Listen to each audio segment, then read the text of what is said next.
오늘 말씀 우리 다 같이 보겠어요. 우리 말씀 이사야서 1장 말씀 보겠습니다. 다 같이 합독합니다.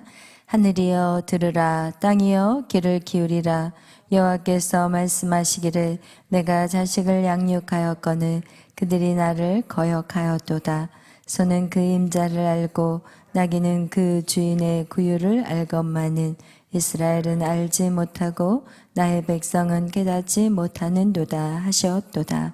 슬프다 범죄한 나라요, 허물진 백성이요, 행악의 종자요, 행위가 부패한 자식이로다. 그들이 여호와를 버리며 이스라엘의 거룩하신 이를 만홀히 여겨 멀리하고 물러갔도다. 너희가 어찌하여 매를 더 맞으려고 폐역을 거듭하느냐. 온 머리는 병들었고 온 마음은 피곤하였으며 발바닥에서 머리까지 성한 곳이 없이 상한 것과 터진 것과 새로 맞은 흔적뿐이거늘 그것을 짜며 싸매며 기름으로 부드럽게 함을 받지 못하였도다. 너희의 땅은 황폐하였고 너희의 성읍들은 불에 탔고 너희의 토지는 너희 목전에서 이방인에게 삼켜졌으며 이방인에게 파괴됨 같이 황폐하였고 딸 시온은 포도원의 망대같이 자매밭의 원두막같이 애워싸인 성읍같이 겨우 남았도다. 아멘. 사랑의 하나님 감사합니다. 오늘도 저희들을 사랑하시고 이 밤에 하나님 우리가 말씀 앞에 서게 하시니 감사합니다. 날씨가 많이 추워졌고 또 하나님 우리 청년들이 또 광화문에 나가 하나님 정말 나라를 위해 기도하며 또 하나님 모든 스피치를 할 때에도 하나님 우리 하나님께서 정말 불기둥으로 그들과 함께하여 주시고 하나님 건강을 지켜주시고 하나님 정말 주께서 힘을 더하여 주셔서 하나님 모든 일들을 잘 마치고 돌아올 수 있도록 주여 인도하여 주옵소서. 또 이곳에 있는 저희들 하나님 합심하여 예배하고 또 나라를 위해 기도하는 시간을 갖기를 원합니다. 하나님 우리가 비록 같이 나가서 하지는 못한다 할지라도 하나님 우리가 기도를 이곳에서 할 때 하나님 현장 속에서 역사하실 하나님을 바라봅니다. 주여 일하여 주옵소서. 이 민족을 불쌍히 여겨주시고 하나님 이 땅에 하나님이여 주여 성령의 역사가 일어나게 하사 모든 어두운 것들이 거두어지게 하시고 하나님 새로운 일들이 있게 하여 주시옵소서. 다시 하나님 아버지여 정말 윤석열 대통령이 다시 아버지 대통령 자리에 아버지여 세워지게 하시고 하나님 나라를 위해서 하나님 모든 것들이 다시 원상태로 복귀되어지고 돌아갈 수 있도록 주여 역사하여 주시옵소서. 오늘도 말씀 앞에 섭니다. 하나님 우리의 이 말씀 앞에 주의 약속을 기대하며 우리가 오늘도 하나님 말씀 앞에 서오니 주여 우리를 통하여서 우리의 기도가 또한 우리가 말씀으로 살아내는 것이 하나님 이 땅을 살리는 역사가 있게 하여 주시옵소서. 감사하며 예수님의 이름으로 기도하였습니다. 아멘. 할렐루야. 오늘 우리는 계속해서 이스라엘의 양육일지를 통해 하나님이 우리를 어떻게 양육해 가는지에 대해서 말씀을 나누고자 합니다. 하나님께서는 하나님의 자녀들을 그냥 두지 않으시고 하나님이 안으시고 또 걷게 하시고 계속해서 하나님이 일하고 계심을 구약 성경을 통해서 말씀하고 있고 또 그 양육의 똑같은 방법으로 지금 현재 우리가 사는 이 시대에도 하나님 우리를 그렇게 양육하고 있다는 거예요. 근데 여기서 가장 중요한 것은 우리는 누구인가? 하나님의 자녀라는 이 정체성을 우리는 항상 놓쳐서는 안 돼요. 우리가 하나님의 자녀이기 때문에 누구의 이 가르침을 가지고 우리가 누구의 양육을 받느냐는 거예요. 우리는 하나님의 자녀. 자녀이기 때문에 하나님 우리를 양육하실 수가 있는 거지, 우리가 하나님의 자녀가 아니면 하나님에게 그 양육을 받을 수가 없어요. 남의 자식을 양육할 수는 없거든요. 그래서 정말 우리가 이 하나님의 자녀라는 거, 이것이 곧 무엇이냐, 하나님과의 나의 뭐가 이루어져야 돼요? 관계가 이루어져야 돼요. 그래서 이 관계가 바로 서면은 우리에게 있는 모든 물질, 건강, 자녀, 그리고 환난과 어떤 저주 같은 어떤 인생, 그 모든 상황 속에서도 우리는 능히 이길 수 있다 없다? 있다는 거예요. 할렐루야, 아멘. 여러분 아무것도 염려하지 마세요. 여러분은 무엇만 생각하느냐? 하나님의 관계예요. 오늘 우리가 이 나라를 위해서 우리 청년들이 나가서 날씨가 갑자기 너무 추워져서 마음이 아파요. 그런데 왜 나가서 외치고 이 모든 것들이, 그곳에 능력이 있으려면 무엇이 이루어져야 되느냐? 관계라는 거예요. 우리가 두려워해야 될 것은 하나님과의 관계이지, 지금 내 앞에 있는 장애물을 두려워하지 말라는 거예요. 내 앞에 있는 근심되는 거, 염려되는 거, 그런 거 아무것도 생각하지 말라는 거. 뭐만 생각하세요? 하나님과의 관계만 생각하세요. 지금 내가 하나님과의 관계를, 어떤 관계를 회복해야 되는지, 내가 무엇을 두려워하는지, 그렇다면 그것을 주님 앞에 그것을 내려놓아야 돼요. 그리고 그것을 내려놓고 하나님 앞에 다시 새롭게 하나님과의 관계가 형성이 돼야 돼요. 내가 물질이 없어서 고통당하십니까? 그다음에 그걸 다 주님 앞에 내려놓고 하나님과의 관계를 회복해야 돼요. 이번 주 크리스마스 이브 날, 25일 날, 12월 25일 날 우리 이제 예배 끝나고 나서 이제 어른들 이제 못 가신 분들도 있지만 이제 함께 같이 가서 이제 식사를 하러 갔어요. 근데 이제 가는데 이제 딱 차를 저는 이제 이호환 집사님 차를 탔는데 거기에 이제 박일 집사님 계신 거예요. 근데 그 집사님이 제가 그렇게, 집사님 저녁에 나와서 예배 좀 드려요, 그렇게 막 안 되면 새벽이라도 나와서 예배 드립시다 막 그랬더니, 그때는 들은 척도 안 하고 콧방귀를 막 뀌셨어요. 목사님 저는 지금 그럴 상황이 아닙니다. 제가 지금 나가서 지금 해야 할 일들이 너무 많습니다. 지금 저는요, 그래도 살만해야만이 와서 예배도 드리지 않습니까? 그래도 어느 정도 안정이 돼야지 예배를 드리지 않습니까? 그래서 제가 그랬어요. 집사님, 안정이 되어서 예배 드리는 게 아니라 안정이 안 되기 때문에 예배를 드려야 돼요. 지금 물질이 어렵기 때문에 예배를 드려야 돼요. 그래서 목사님 모르시군요. 그게 아니라 그래도 어느 정도 살만해야지 여기 예배를 나올 수 있다고 그렇게 말씀을 하셨던 분이 10월 25일 날 예배가 딱 끝난 다음에 은혜를 받으신 거예요. 그건 제가 100마디를 해도 소용이 없어. 본인이 깨달아야 되는데 그 예배 시간에 깨달은 거예요. 갑자기 뒤에 그 척추에 전율이 쫙, 밑에서부터 전율이 쫙, 목 끝까지 쫙 올라오면서, 이야, 내가 저녁마다 말씀을 가서 배워야 되겠구나. 그러면서 저한테, 목사님 3개월이면 됩니까? 3개월이면 되냐고 딱 그러더라고요. 그래서 내가, 아니 매일 밤 하는데 뭘 3개월이나, 처음에는 제가 이제 그렇게 생각했는데 말씀 양육에 대한 얘기를 하신 거였어요.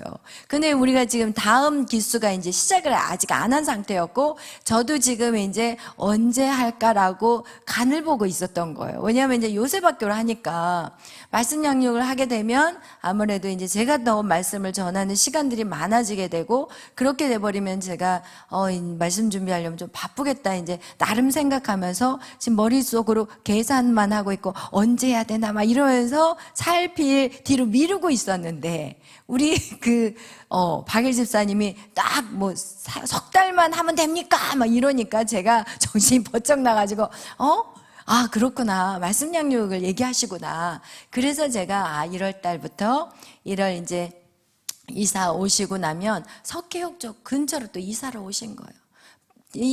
제가 그랬거든요. 교회 가까운 데로 와야 된다. 그랬더니 정말 순종하고, 석계역에서 여기까지는 한 10분이면 올 수 있거든요. 차로도 가깝죠. 그래서 그쪽으로 13일 날 이사를 한다고 해서 제가 이제 이사 끝나고 나를 잡아야 되겠구나. 그래서 다시 말씀 양육을 시작해야 되겠구나. 근데 그분이 그렇게 말을 해도 안 들었던 그분이 그냥 막 뒤에서 척추가 그냥 전기가 쥐자작 흐르면서 주여, 이런 또 만지심이 있어요. 이거 누가 만지셨겠어요? 하나님이 하시는 거예요.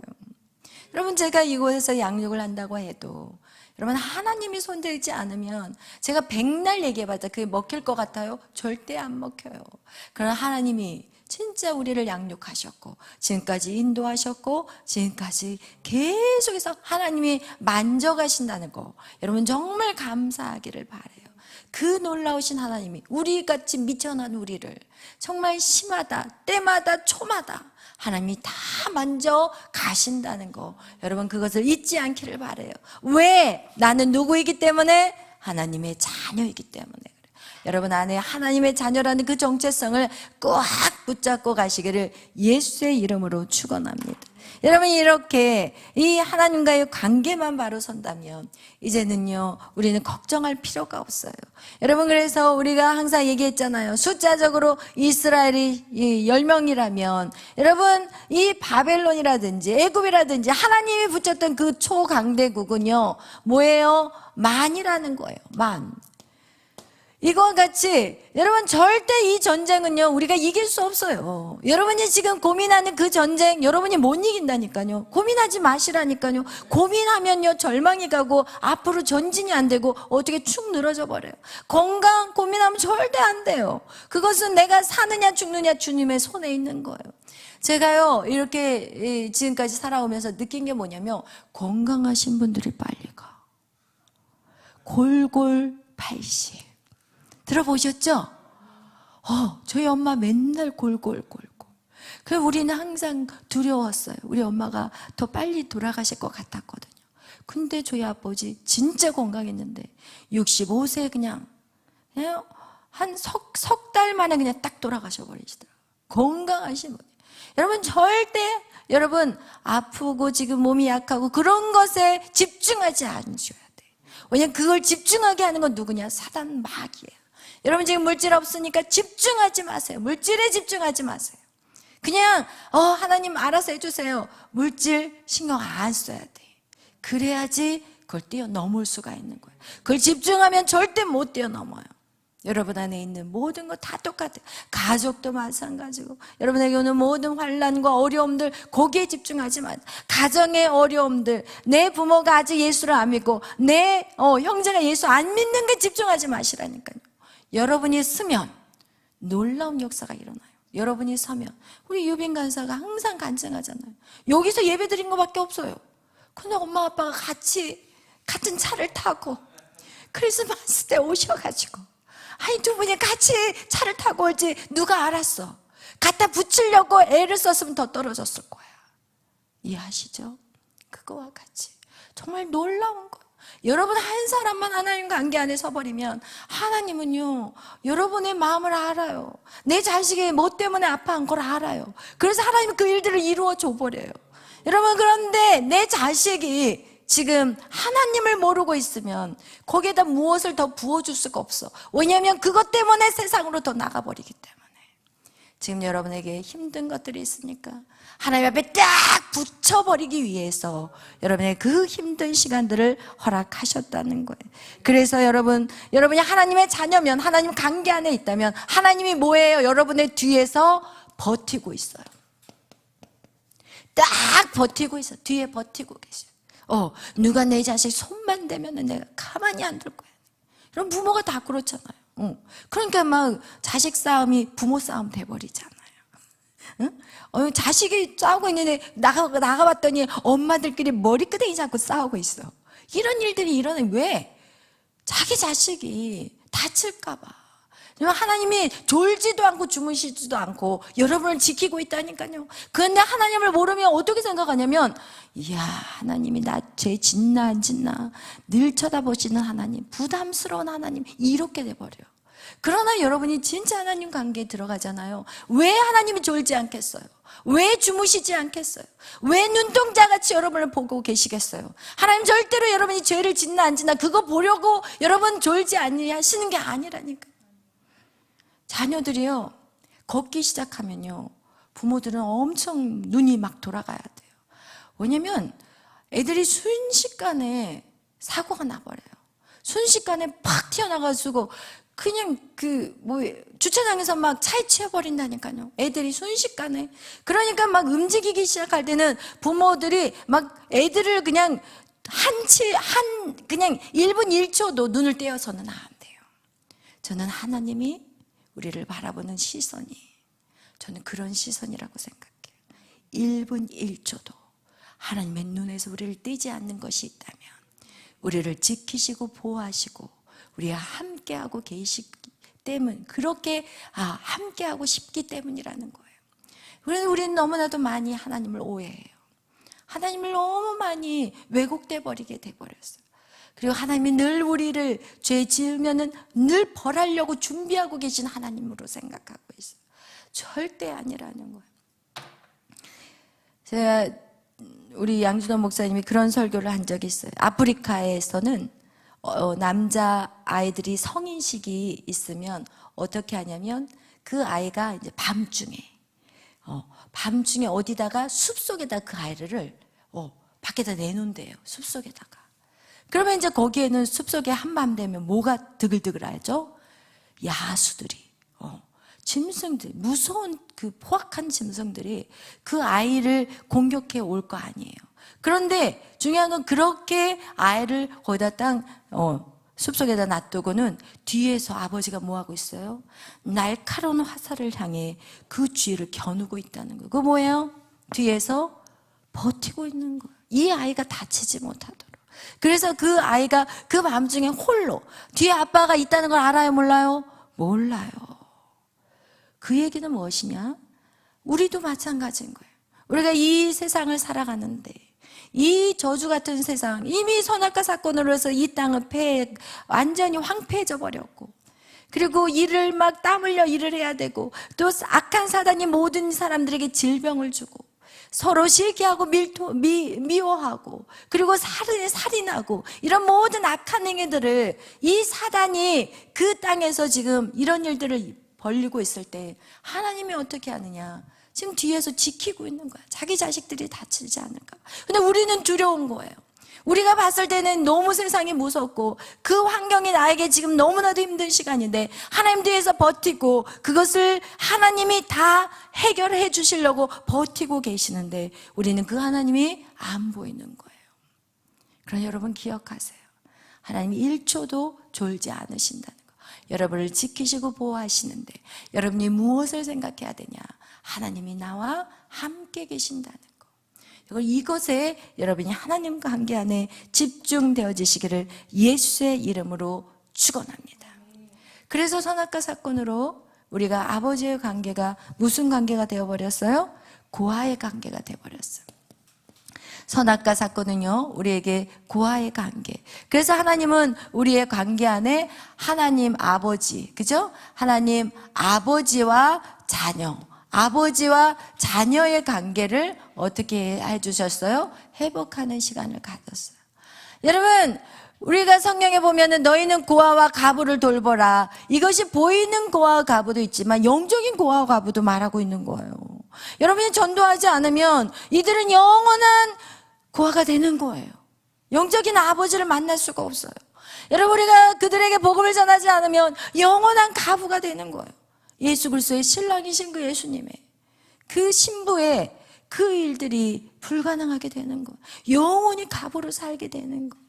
그래서 하나님은 우리의 관계를 통해서 하나님 아버지와 자녀의 관계, 그리고 신랑과 우리의 뭐예요? 신부의 관계를 회복시키기를 원하고 있는 거예요. 그래서 성경은 계속해서 아버지에 대한 얘기를 많이 하고 있고, 그리고 신랑과 신부의 얘기도 창세기부터 시작해가지고 요한계시록까지 얘기하고 있다는 얘기예요. 그 얘기는 우리가 정말 이것이 주님 안에서 정말 아버지의 관계가 회복이 되면 어떻게 되느냐? 우리는 정말 이 모든 것들이 회복이 되고, 회복된 자들은 이제는 어떻게 하느냐?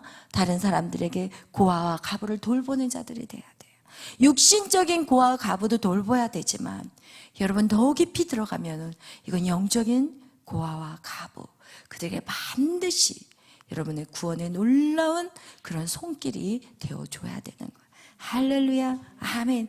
그래서 여러분, 우리가 이 선악과 사건에서 우리는 고아가 되었지만 우리가 예수 그리스도를 통하여서 이제는 하나님을 누구라고 불러요? 아빠, 아버지라고 부르게 되었어요.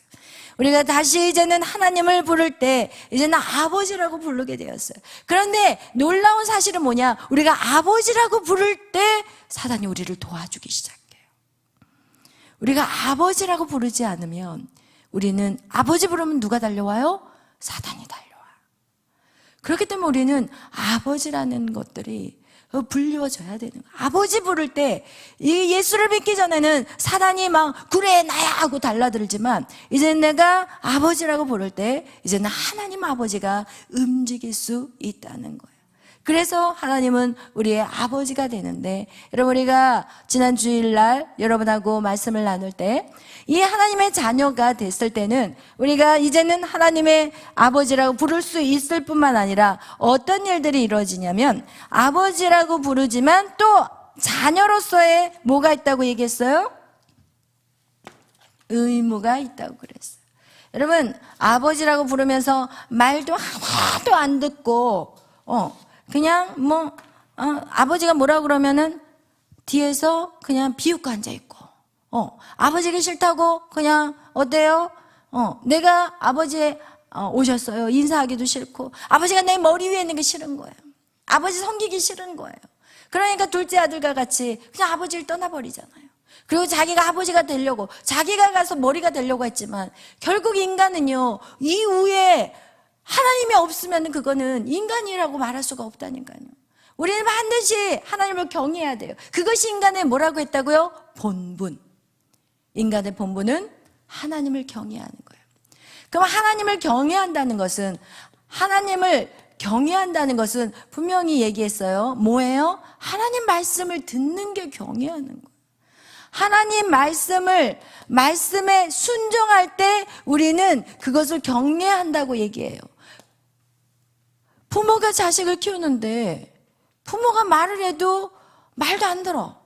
그럼 그건 부모를 경외하는 게 아닌 거거든요. 그거를 뭐라 그래요? 싸가지 없는 그러면서 뭐가 나오냐? 새끼가 나와요. 이거와 같이 이건 경외하는 게 아니야. 이건 싸가지가 없는 거예요.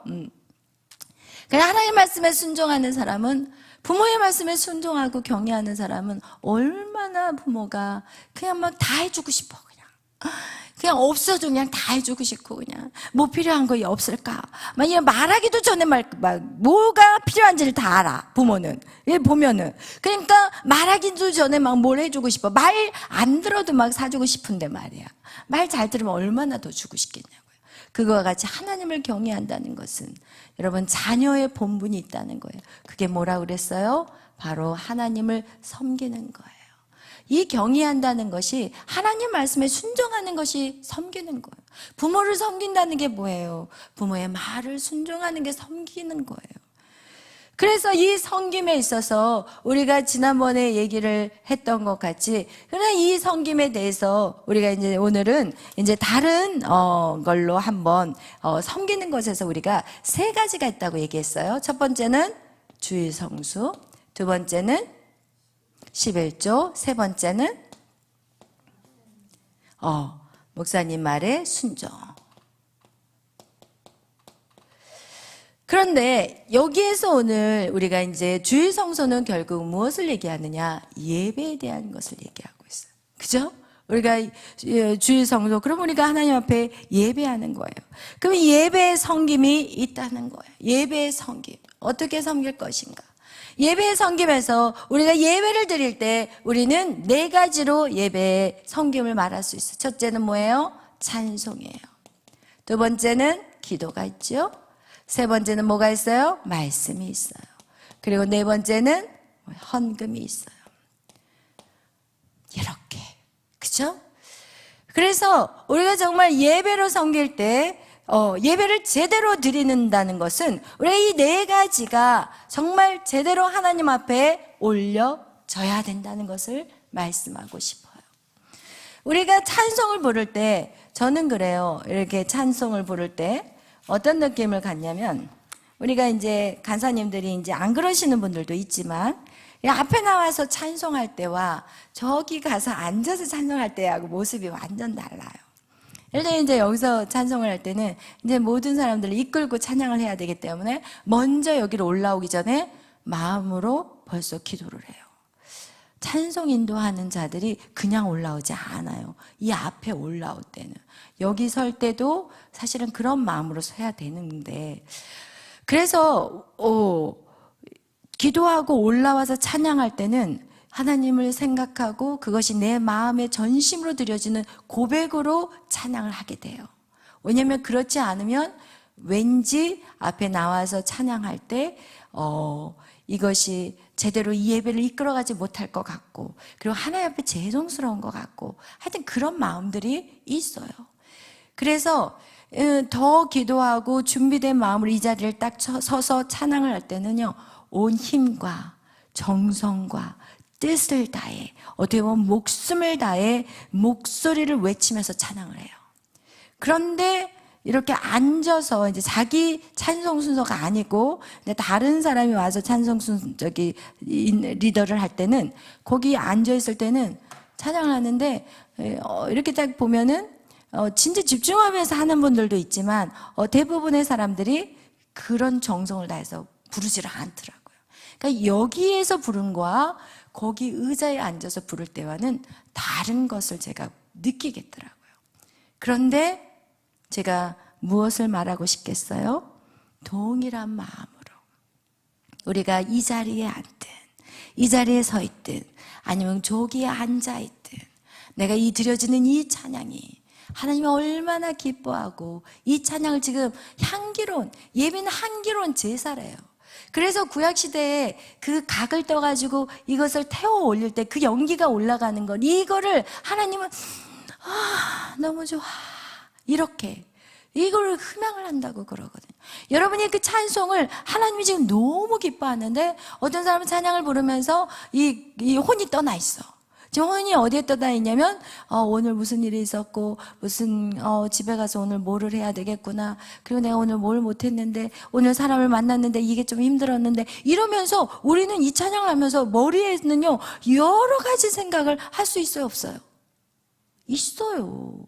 입으로는 찬양을 해요. 그러나 마음과 이 뜻은 딴 데가 있어요.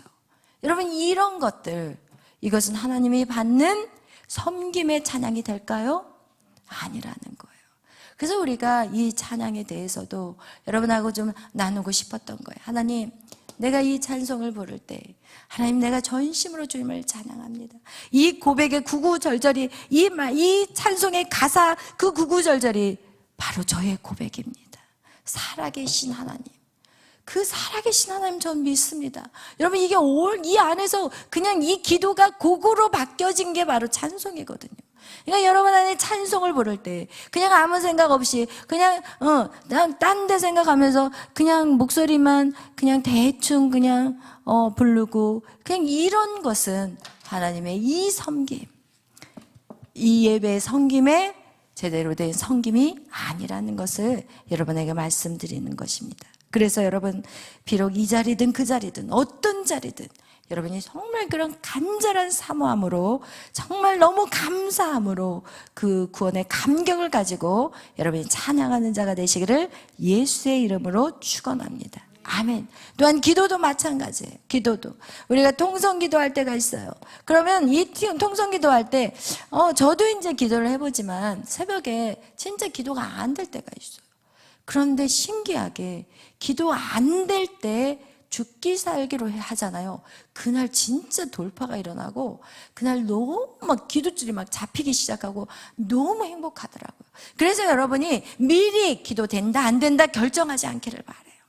어떤 날은 처음부터 기도가 뚫릴 때가 있고, 어떨 때는 좀 더디게 기도가 뚫려요. 근데 더디게 기도가 뚫릴 때 우리는 무엇을 생각하냐면, 좀 피곤하다, 오늘은 기도가 잘 안 되려나 보다, 이렇게 미리 생각을 해버리다. 저 역시도 그런 시간들이 있었거든요. 기도가 오늘은 좀 아니니까 빨리 가서 쉬어야 되겠다, 그런 생각이 딱 들어올 때, 아니야, 그래서 한번 부르짖어 해보자. 그러고 나서 막 기도하다 보면 그 달궈지는 시간이 조금 다를 뿐이지, 여러분 반드시 그 기도 안에 놀라운 정말 은혜를 누리는 시간이 된다는 거 여러분 꼭 기억하시기를 바라요. 그래서 정강 목사님이 이런 얘기를 하셨어요. 양수리 수영관에 한참 기도하러 다닐 때 김충기 그 목사님이 그곳에 이제 부흥회를 오셨는데 거기에 이제 참석을 했는데 그분이 이런 얘기를 하셨대요. 3대 액체가 나와야 된다. 무슨 액체? 예배할 때는 3대 액체가 나와야 된대요. 예배할 때는. 그러니까 찬송도 이 액체 세 가지가 뭐냐? 첫 번째, 눈물이 나와야 돼요. 두 번째, 콧물이 나와야 될 것 같죠? 눈물이 흐르면 콧물로 나오기 때문에 이거는 똑같은 거예요. 눈물, 콧물은. 그래서 눈물, 콧물은 여기하고 똑같아요. 그리고 두 번째가 무엇이냐? 뭐가 나와야 되냐? 땀이 나와야 돼. 여러분 찬양할 때요. 땀 나온 경험 있죠, 여러분? 막 박수치고 찬양하면 막 옷 벗잖아요. 추워요, 목사님. 이런 사람은 지금 제대로 예배 안 드리는 사람이에요. 기도하면서 추워요. 그러면 그분은 지금 졸고 있는 분들이야. 가만히 보면 제가 이제 7시간 기도할 때도 다 보거든요. 그럼 막 가서 막 잠바 갖고 와서 또 뒤집어 쓰고 막 가서 담요 가지고 뒤집어 쓰는 분들 보면 다 이러면 아주 정신없어 그냥 조느라고. 이런 분들은 땀 안 나와. 이런 분들은 뭐가 나와야 돼요? 땀이 나와야 돼요. 세 번째는 뭐가 나와야 될까요? 세 번째는 예수 그리스도가 어디에서? 겟세마나에서 기도하실 때 땀이 뭐로 바뀌었어요? 피로 바뀌었어요. 여러분 뭐 피까지 토하는 건 아니지만 여러분 막 너무 매달려서 기도하면 어떻게 되느냐, 우리 몸은, 인체의 몸은요, 우리가 막 기도하잖아요. 그럼 얼굴이 빨개져요. 그게 뭐냐면 모세혈관이, 우리가 막 너무 막 간절히 죽기 살기로 매달리잖아요. 그럼 모세혈관이 파열이 된대요. 그러면서 나오는 것이 바로 피라는 거예요. 예수님이 그래서 땀이 핏방울이 돼버리신 거예요. 그거 같이 우리가 뭐 피를 흘리라는 게 아니라 그 정도로 우리 안에 얼굴이 빨개질 때까지 여러분 막 달리기 해봐봐요. 어떻게 돼요? 얼굴이 빨갛게 돼요. 그거하고 똑같이 우리 안에 그런 이 세 가지 액체가 이 모든 시간마다 나타나야 된다는 것을 얘기하셨다는 목사님이 그렇게 설교를 하셨대요. 그래서 이 정강호 목사님은 본인이 얼마나 기도를 하시냐면은 원래 그 정강호 목사님은요, 이빨이 이렇게 앞으로 튀어나오고 돌출되지 않은 집안에서 태어난 거. 이렇게 입이 있잖아요, 구강이. 원래 이가 이렇게 된인데 기도를 하도 많이 이가 이렇게 되셨더라고요. 제가 보니까 그때 이제 그 설명을 하시더라고요. 왜냐하면 1시 반시도 기도를 쉬지를 않아요. 우리 이렇게 딱 갔잖아요. 이제 가족 모임이 있잖아요. 그럼 이렇게 대화하시다가 이제 대화를 안 할 때는 눈을 지그시 감고 입 안에서 계속 방언을 하세요. 그러니까 이게 혀가 이렇게 치니까 이 이가 앞으로 튀어나오신다고 그렇게 얘기를 하시더라고요. 본인의 이가 이렇게 된. 그런데 제가 우리 에녹 전도사를 딱 보니까 이가 반듯해. 거기는 기도를 많이 안 해서. 우리 다 지금 안 나오신 분들은 기도가 지금 부족한 거예요. 저도 이제 잘 많이는 안 나왔지만 밀어내려고 이제 그거와 같이 24시간 그냥 눈 뜨고 또 주무실 때도 그래. 오죽했으면 앞니가 이렇게 돌출되는. 우리 근데 세준이는 돌출이 되었는데 기도는 안 해. 저거는 자연적이야 또. 그래서 여러분 이렇게 우리가 하나님을 섬기는 거, 주의 성소 주님 앞에 온전히 드린다는 것은 그냥 와서 앉아만 있는 게 예배가 아니라는 거야. 그냥 비행기를 타고 멀리 갔다가 그냥 주의 성소 때문에 어떤 종교적인 행사로 예배를 드려서는 절대 안 된다는 걸 얘기하는 거예요. 우리 모든 예배는 하나님이 지금 하나님이 영이시기 때문에 여러분의 외모를 받는 게 아니라 여러분이 여기 지금 앉아있는 걸 받는 게 절대 아니라 여러분이 앉아있는데 어떤 마음으로 앉아있느냐, 이 중심을 보시는 하나님이라는 거예요. 그래서 여러분의 예배 자세가 너무너무 중요한 거예요. 여러분 그래서 기도할 때, 우리가 통성 기도할 때도 여러분 주야 주야 하면서 이렇게 막 두리번 하고 다시 핸드폰 막 보고 막 이건 절대 안 된다는 거. 여러분 정말 기도할 땐 기도에 집중하고, 여러분 공부 잘하는 사람들은 뭐 하는지 아세요? 공부할 때 딱 공부에 집중해요. 공부 못하는 애는 어떤지 아세요? 그냥 맨날 그냥 집중 안 하고 그냥 집에 가서도 오래 앉아 있어. 그냥 앉아서 뭐 하고 있어요? 딴짓하고 앉아 있는 거지. 그래서 여러분이 정말 여러분이 기도할 땐 기도에 집중하고, 찬송할 땐 찬송에 집중하고, 여러분이 정말 주님 앞에 예배할 때는 정말 여러분이 온 마음과 힘과 정성을 다해서 주님을 정말 예배하는 자들이 되시길 예수의 이름으로 축원합니다. 여러분 찬송을 막 그 고백을 생각하면서 부르면 눈물이 안 나올 수가 없어. 여러분 정말 더 그리고 마찬가지야. 기도도 마찬가지야. 이 기도도 막 부르짖으면 눈물 콧물이 안 나오는 게 이상한 거예요. 그리고 나서 막 땀이 줄줄 나고, 그리고 막 아주 얼굴이 빨개지고 이렇게 달아오를 수밖에 없는 거. 마찬가지예요. 말씀에서도 우리는 여러분 이 말씀도, 우리가 오늘 어떤 집사님하고 제가 상담을 했는데, 이제 어쨌든 제 설교가 좀 찔림을 받는 설교잖아요. 그러니까 이 찔림을 받으니까 이분이 이제 너무 제가 이렇게 딱 보면 알아요. 이렇게 막 칼을 휘둘릴 때 이렇게 저를 딱 이렇게 보고 계시는 분들은 괜찮은데, 이제 이렇게 저를 이렇게 보다가 몸을 틀어버려요.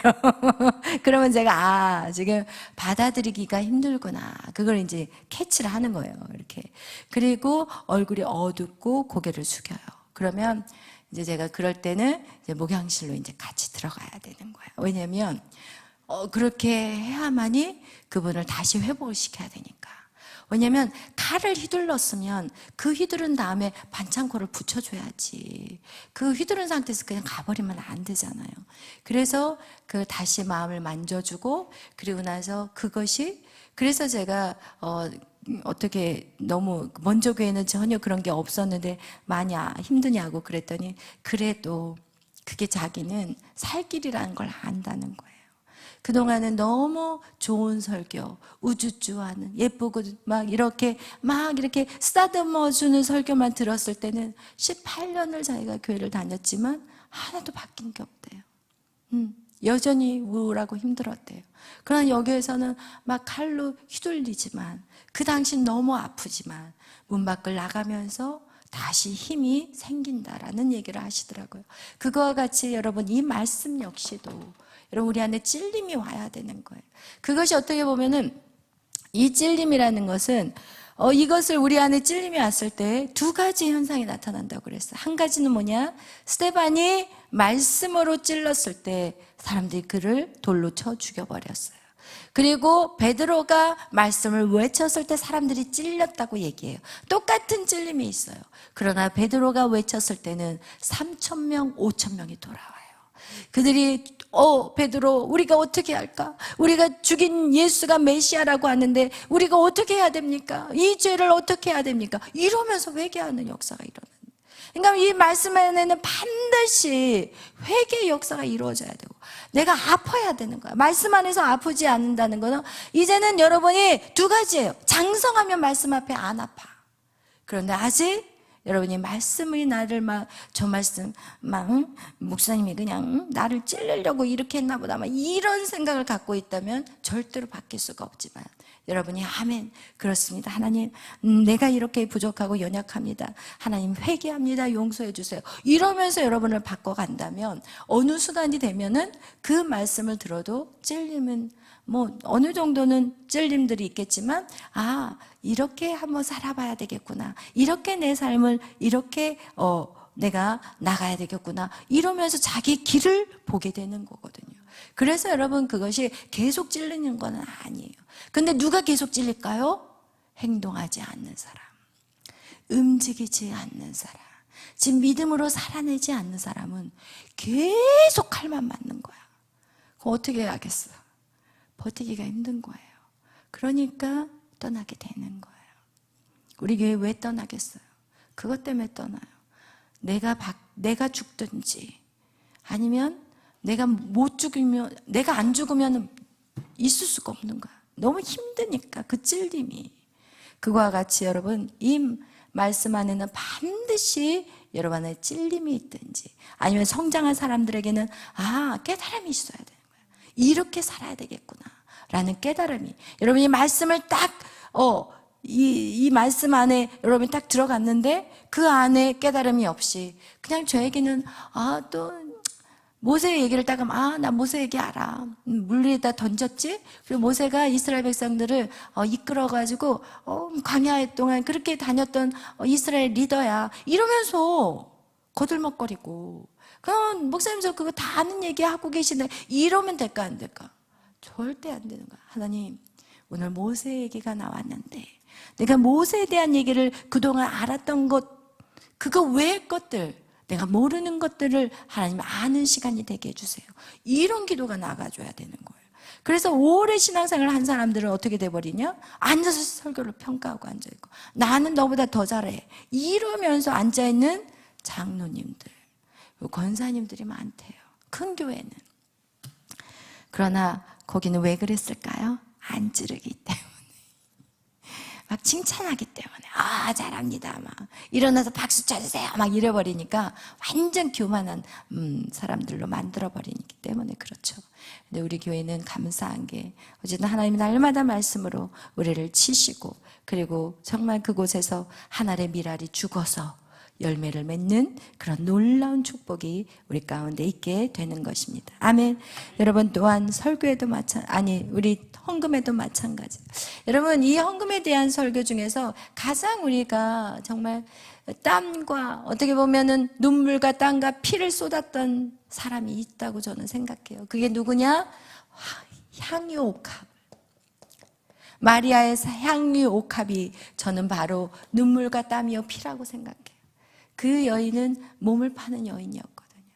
그래서 자기가 모은 그 모든 재산들, 어쩌면 이게요, 이 향옥합의 이 돈에, 이게, 그러니까 자기가 어떻게 보면은 그 모았던 그 돈이, 보통 일반 평민들이 한 2년 정도 저축을 해놓은 그 액수가 향유옥합의 액수라고 그러더라고요. 그런데 그것을, 그 예수 그리스도를 만나는 그 순간, 어떻게 보면 자기의 몸까지 팔았던 그 돈을 정말 주를 위해서 다 쏟아내잖아요. 깨가지고 다 들여버리잖아요. 그리고 나서 그 앞에 자기의 머리털로 그 발을 닦으면서 거기서 자기의 죄인됨을 울면서 회개하고 통회하는 그 여인의 그 헌금. 여러분, 우리의 그 헌금들이 하나님 앞에 드렸을 때 정말 나의 힘을 다해서 드리는 헌금이 돼야 되는 거예요. 그냥 돈 지갑 딱 열어가지고 요 정도는 놔두고 한 요것만 해야지, 이런 차원이 아니라 힘을 다해서 내 하나님 앞에 감사 헌금을 할 때도 하나님, 내가 이게 내 있는 힘이 다 이것입니다 라는 마음으로 하나님 앞에 드려지는 자, 그것을 하나님은 기뻐하신다는 거예요. 지난번에 제가 안문숙 씨, 그분이 크리스찬이잖아요. 금호동에서 이제 우리가 교화할 때 바로 그 뒤에 있는 두산 아파트에 안문숙 씨 엄마가 살고 계셨어요. 그래서 이제 우리 양준원 목사님 워낙 성격이 좋아가지고 그렇게 해가지고 이제 알게 되고 우리 교회도 오시고, 그리고 가끔씩 오셔가지고 예배를 드려요. 근데 그분이 이제 이런 간증을 하셨어요, 성도들에게. 자기가 주일날 항상 이제 헌금을 미리 바꿔놓는데요, 10,000원짜리로. 근데 그날은 10,000원짜리를 못 바꾼 거예요. 근데 지갑을 딱 여는데 50,000원짜리가 딱 있고 1,000원짜리가 있더래요. 그런데 50,000원짜리를 못 내겠더래요. 그래가지고 1,000원짜리를 딱 빼가지고 딱 넣는데 하나님이 딱 마음 안에, 야, 내가 1,000원짜리밖에 안 되냐? 너 친구들하고 밥 먹는 거 얼마네? 친구들하고 보통 사람들 만나서 밥 먹으면 연예인들은 기본 10만 원이 넘어가잖아요. 근데 너 지금 나한테 1,000원짜리 한 장 나한테 주는 거야? 딱 이 마음이 그게 확 음성으로 들어오는 게 아니라 이너 보이스로 딱 치고 들어오더래요. 그래서 그때 자기가 막 회개하고 그리고 5만 원권을 다시 집어넣었다는 그런 간증을 본인이 직접 하셨어요. 그거와 같이 여러분, 우리가 하나님을 얼마나 소중하게 여기느냐, 그것이 바로 우리의 헌금에서 나타난다고 생각해요. 진짜 하나님을 사랑한다면서 그냥 아까워가지고 그냥 아까워서 이렇게 드려지는 것이 아니라, 하나님, 이게 나에게 있어서는 최선이에요. 이게 하나님 앞에 드릴 수 있는, 정말 그렇다고 해서 내 살림할 거, 내가 살아가는 거 다 털어서 내라는 그런 차원이 아니라, 내가 갖고 있는 것 중에서 하나님, 정말 이걸 내가 기쁨으로, 이것은 하나님 내가 드릴 수 있는 최선입니다라는 그런 마음으로 항상 하나님 앞에 드려지는 여러분이 되시길 예수의 이름으로 축원합니다. 여러분, 그렇게 힘을 다한 헌금들이 결국은요, 제 인생에서 저는 정말 힘을 다한 헌금을 했거든요. 항상 때마다. 그런데 그것이 저에게는 지금 누리는 삶을 살아가는 거예요. 사실 가끔씩 어떤 재정적으로 힘든 시간들이 있다 할지라도 한 번도 없어서 못 쓴 적은 없어요. 그래서 정말 그것이 제가 그동안 하나님 앞에 힘을 다해서 한 증거라는 생각들이 들고, 그리고 또 누군가에게 베풀 수 있는 그런 어떤 제 마음 안에 여유를 주신 것도, 내가 하나님 앞에 기쁘게 드릴 때 다른 사람한테 베푸는 그것도 하나도 아깝지가 않다는 거. 신기하게 그러더라고요. 근데 하나님 앞에 아까워하는 인생은 돈을 쓰는데 돈이 모아지지 않고 돈이 흘러가 버려요. 쓸데없는데 돈이 흘러가요. 그래서 여러분이 먼저 하나님 앞에 드리는 그 훈련들이 딱 잡혀야 되고, 그 두 가지예요. 막 쓸데없이 흘려가게 되고, 또 한 사람은 막 돈을 그냥 모으는데 엄청나게 집중을 하는. 그러니까 이 두 가지가 무엇이 왜 문제라고 하느냐? 자유함이 없다는 거예요. 우리 신앙생활은 뭐든지 자유해요. 돈을 모으는 것도 자유해야 되고, 돈을 쓰는 것도 자유해야 돼요. 근데 돈을 쓰면서도 막 그냥 돈이 나가는데도 불안해. 무슨 얘기인지 알겠죠? 남에게 도와주는 것도 불안해서 도와주는 거하고, 정말 자유하고 기뻐해서 도와주는 거하고 달라요. 돈을 모으는 것도 이 불안하고 초조해서 그냥 막 아껴야 돼 막 이렇게 모으는 것과, 진짜 자유함으로 하나님이 주신 것들 내가 잘 모아야 되겠구나, 이렇게 자유함으로 모으는 건 완전 다르다니까요. 그런데 우리는 무엇을 하든지 자유해야 돼. 아멘. 무엇을 하든지 우리는 뭔가 그냥 묶여있고 노예 같은 그런 근성으로 살아서는 절대 안 된다는 거. 아멘. 그 자유함이 풀어지는 것이 하나님 앞에 정확하게 섬길 때, 하나님 앞에 정확하게 섬겨질 때만이 우리는 진정한 진리가 우리를 자유케 하는 정말 그런 삶을 살아갈 수 있다는 것을 여러분 꼭 기억하시기를 예수의 이름으로 축원합니다. 아멘. 그래서 오늘 우리가 이 섬김에 있어서 우리는 찬송과 기도와 말씀과 헌금, 우리가 예배 때마다 드려지는 이것들이 정말 주님 앞에 기쁨으로 지금 그냥 액체들이 나오시기를 예수의 이름으로 축원합니다. 아멘. 그래서 수건을 갖고 막 닦으면서, 겨울날 닦으면서 잔바를 막 벗어가면서 할렐루야 박수 치면서, 아멘. 이게 얼마나, 이 박수 치면서 이게 하는 게 우리 안에 얼마나 건강해지고, 여러분 이 온몸에 그냥 세포들이 그냥 막 춤추는 거야. 주님 앞에서 할 때 이렇게 주님 앞에 하는 이 예배 안에 세포들이 춤추게 된다니까요. 오늘날 진짜 많은 질병들이 있어요. 그런데 의학계에서 발표할 때 3분의 2는 그러니까 3분의 2를 못 고친대요. 그러니까 3분의 1은 고치는데 3분의 2는 못 고치는 질병인데, 그 중에서 또 3분의 1은 자기들도 무슨 질병인지 몰라요. 자기들도, 의사들도 이게 무슨 병이지? 한 번도 경험해보지 못한 질병이 3분의 1이라 되는다는 거예요. 많은 사람들은 건강을 위해서 들로 산으로 나가고 막 그러지만, 여러분 가장 인간에게 엔돌핀이 도는 때가 언제인지 아세요? 예배 때예요. 예배 때. 여러분 왜 우리가 그러는지 아세요? 하나님이 우리를 하나님을 찬송케 하는 자로 만들었기 때문에 그래요. 그래서 여러분 이 예배를 제대로 드리잖아요. 그럼 모든 어둠이 다 날아가는 거예요. 아멘. 그래서 우리가 예배를 드린다는 게 단지 시간 지켜서 앉아있는 것에서 끝나선 절대 안 되고, 이젠 그 예배 안에 여러분이 진짜 온 힘과 마음과 정성과 뜻을 다해서, 어떻게 보면 목숨을 다해서 하나님 앞에 드려지는 예배가 되시기를 예수의 이름으로 축원합니다. 아멘. 기도하겠습니다. 사랑해 주님, 감사합니다. 오늘도 하나님, 우리가 하나님이 우리를 어떻게 양육해 가는지, 우리를 정말 이 땅에 보내시고, 그리고 하나님은 계속해서 우리를 정말 걸어가게 하시고, 또 넘어지면 다시 일으켜 세우시고, 하나님 그때마다 시마다 초마다 우리를 돌보시고 계십니다. 주여, 우리가 그것을 느끼게 해주시옵소서. 이제는 그것을 알게 해주시옵소서. 그리고 정말 날마다 우리가 감사로 주님에게 올려드리는 인생이 되게 하여 주시옵소서. 주님 감사합니다. 모든 게 은혜였습니다. 2024년도 지금까지 지내오게 하신 하나님 감사합니다.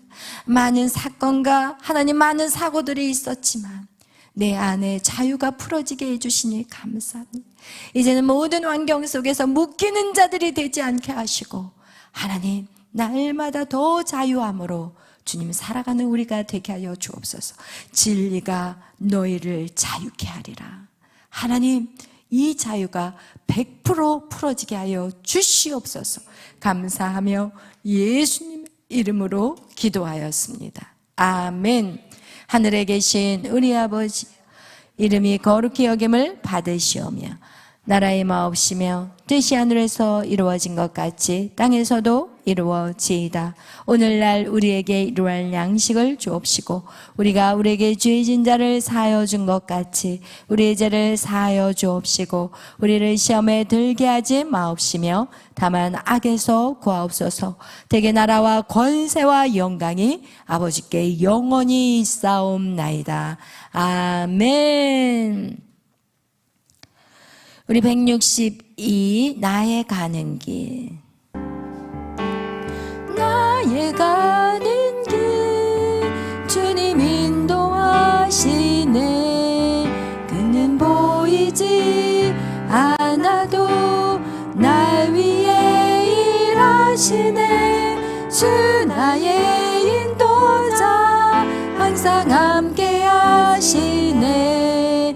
사랑과 베푸시는 인도하시네. 우리 다시 한번 나의 가는 길. 나의 가는 길 주님 인도하시네. 그는 보이지 않아도 날 위해 일하시네. 주 나의 인도자 항상 함께 하시네. 사랑과 힘 베푸시며 인도하시네.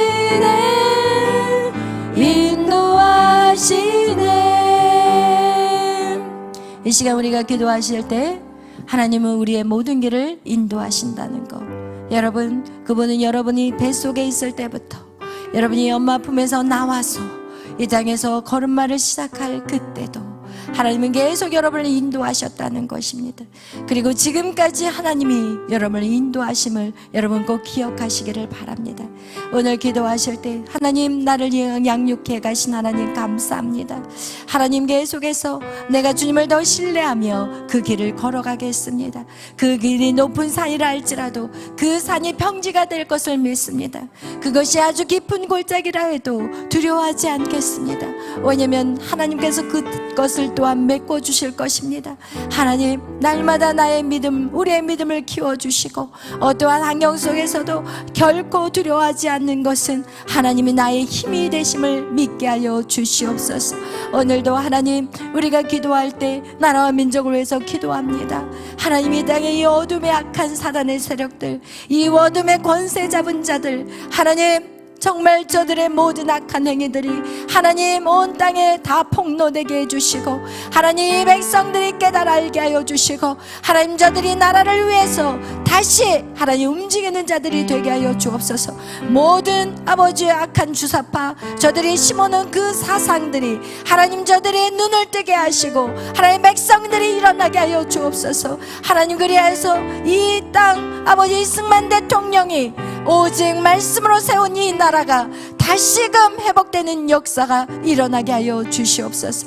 교회들이 일어나게 해달라고, 이제 우리 다같이 나라와 민족을 위해서, 교회를 위해서, 지금 이 추운 날씨에 강화문에서 외치는 우리 청년들을 위해서, 그리고 더 많은 청년들이 나가서 외칠 수 있도록 하나님 정말 이 땅을 새롭게 해주시옵소서.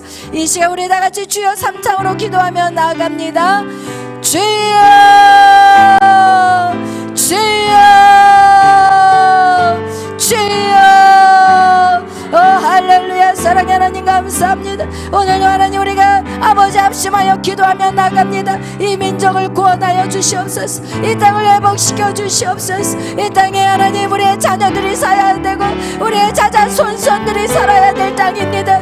하나님 이 땅의 어두움에 침몰하지 않게 하여 주시옵소서. 이 땅이 예수의 빛으로 밝게 비춰 주시옵소서. 이 땅에 하나님 다시금 아버지의 자유가 하나님이여 많은 사람들의 핏값으로 세워진 나라인데 하나님 우리가 이제는 우리도 외치게 하여 주옵소서. 하나님 움츠려들지 않게 하시고 두려워하지 않게 하시고 하나님 악과 싸워 이기는 자들이 되게 하여 주시옵소서.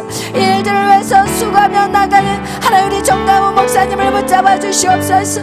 당신의 종을 붙잡아 주시옵소서. 건강으로 하나님이여 주여 날마다 건강히 강건하여지게 하시고 하나님 영육간에 강건하게 하여 주시옵소서. 하나님 나라를 위해서 외치는 하나님 그 모든 일 위에 하늘의 권세를 부어주시고 하나님 어둠의 악한 사람들을 물러가며 하나님 그 권세 안에 굴복하게 하여 주시옵소서. 하나님 다시금 이 민족 안에 하나님의 기쁜 소식에 아버지 있게 하여 주시옵소서. 하나님 윤석열 대통령 하나님 그 아들에게 지혜를 주시고 하나님 이 계기를 통하여서 이 일들을 통하여서 하나님을 만나는 시간들이 되게 하시고 하나님을 영접하고 주님을 영접하고 하나님 하늘의 지혜를 가지고 나라를 다스리게 하여 주시옵소서. 성령여 역사하여 주시옵소서. 모든 위정자들 하나님 국회에 있는 자들 하나님 저들을 붙잡아 주시고 크리스찬이라면 저들이 이제는 아버지 회개하고 돌이키게 하여 주옵소서. 당을 떠나서 하나님 말씀이 아니면 저들이 가는 길을 스톱하게 하시고 하나님 정말 아버지 앞에 아버지 말씀대로 나라를 지휘하고 다스릴 수 있는 정치가들이 아버지여 일어나게 하여 주시옵소서. 저들이 회개하게 하여 주시옵소서. 자기의 자리를 지키려고 악한 법을 아버지 계속해서 만드는 자들이 아니라 하나님 회개하고 자복하고 통회하게 하시고 하나님 더 이상 악법이 통과되지 않게 하시고 하나님 모든 하나님이여 주여 탄핵의 대상자들이 다 풀어나게 하여 주시고 아버지 그것들이 다 하나님이여 새롭게 하나님이 일어나는 역사들이 이루어지게 하여 주시옵소서. 성령 하나님 역사하소서. 일하여 주시옵소서. 아버지 수고하고 헌신하는 저들의 수고를 주여 기억하여 주시옵소서. 의인 10명만 있어도 소돔과 고모라를 멸망하지 않겠다 약속하신 하나님 지금 하나님 복음을 가지고 하나님의 말씀을 가지고 하나님의 나가 외치는 자들이 있습니다. 하나님 우리의 기도를 응답하여 주시고 이 나라를 살려 주시옵소서. 주여 역사하여 주시옵소서. 일로와 샤라리어러리가 와 샤라라라라리아여라 일로와 샤라리어러리가 와 샤라라라라리아여라 오러리어러리어러리가 와 샤라라라라리아여라 일로와 샤라리어러리어러리가 와 샤라라라라리아여라 일로러리어러리가 와 샤라라라라리아여라 일로러리어러리가 와 샤라라라라리아여라 주여 역사하여 주시옵소서. 교회들이 깨어 일어나게 하여 주시옵소서. 주의 종들이 깨어 일어나게 하여 주시옵소서. 주여 교회들의 빛을 비추게 하여 주시옵소서. 이 어둠 세상 빛을 비추게 하여 주옵소서. 하나님 교회 하나 지키려고 하나님이여 주여 어두운 곳에 머물지 않게 하시고 하나님 빛된 아버지 주의 종들이 되게 하여 주시옵소서.